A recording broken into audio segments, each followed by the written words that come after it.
पूर्ण झाले हे समजण्यासाठी पूर्णविराम चिन्ह वापरतात. तसेच उदाहरणार्थ माझी शाळा खूप मोठी आहे, भारत माझा देश आहे, सारे भारतीय माझे बांधव आहे. माझ्या चिन्हाचे नाव अर्धविराम. अर्धविराम चिन्ह दोन छोटी वाक्ये जोडण्यासाठी वापरतात. उदाहरण गड आला पण सिंह गेले. माझ्या चिन्हाचे नाव आहे अपूर्ण विराम. वाक्याच्या शेवटी तपशील द्यायचा असल्यास अपूर्ण विराम हा चिन्ह वापरला जातो. उदाहरणार्थ खालील उदाहरणे सोडवा. सोडवा नंतर अपूर्ण विराम हा चिन्ह येतो. तुम्ही अर्धविराम बरोबर आहे. तेच वाक्य व्याकरणामध्ये आपण अव्यय शिकलाय ना. गड आला पण सिंह गेला. पण हे दोन वाक्य जोडले आहे. दोन शब्द किंवा दोन वाक्य जेव्हा शब्दाने एखाद्या जोडले जाते त्याला उभयान्वयी अव्यय म्हणतात. त्याच्यातून ती पण कल्पना आपण देऊ शकतो. बरोबर आहे. माझ्या चिन्हाचे नाव आहे स्वल्पविराम. जेव्हा एकाच जातीचे शब्द लागोपाठ येतात तेव्हा स्वल्पविराम वापरले जातात. जसे की साहिल, अभय, आदित्य, प्रणाली, कृतिका असे यांच्या मधामध्ये कॉमा येतात तेव्हा वापरले जातात.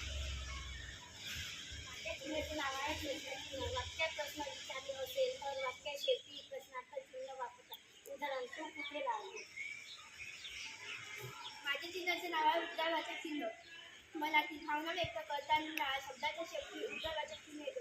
उदाहरण बापरे एवढा मोठा साप, बापरे केवढी मोठी शाळा, अरे त्याची आई मरण पावली. असे शब्द आले की उद्गारवाचक चिन्ह येतो. माझ्या चिन्हाचे नाव आहे एकेरी अवतरण चिन्ह.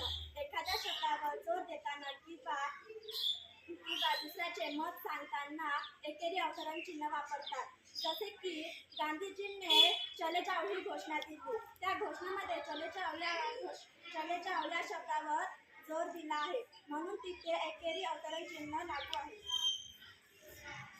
माझ्या चिन्हाचे नाव आहे दुहेरी अवतरण चिन्ह. एखाद्या बोलणाऱ्याचे तोंडाची शब्द दाखवताना दुहेरी अवतरण चिन्ह वापरतात. उदाहरण अभय म्हणाला मी सांगितलेला एक. अभय म्हणाला. इकडे बघा दोन चिन्ह आहेत. अभय इथूनच आपलं दुहेरी अवतरण चिन्ह दोन असे उलटे. अभय म्हणाला. म्हणाल्यानंतर कोणतं चिन्ह येईल. स्वल्पविराम. असं स्वल्पविराम. मग अभय म्हणाला काय म्हणतो मी सहलीला येईन. मग शेवटी असं हे दोन चिन्ह आणि पूर्ण विराम. माझ्या चिन्हाचे नाव आहे संयोग चिन्ह.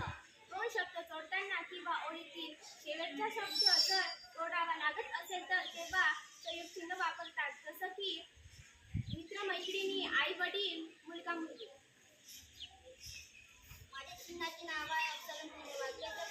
वाक्याच्या पुढे तपशील द्यायचा नसल्यास अवतरण चिन्ह वापरतात. मला आलेला चिन्ह चिन्ह. एखाद्या वर्णाचा लहान दीर्घ उच्चार करताना वापरतात. शी. माझ्या चिन्हाचे नाव आहे कागपद.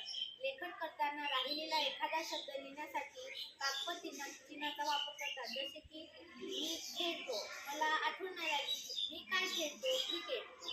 कागपद चिन्ह देऊन मी क्रिकेट खेळतो असं लिहू शकतो.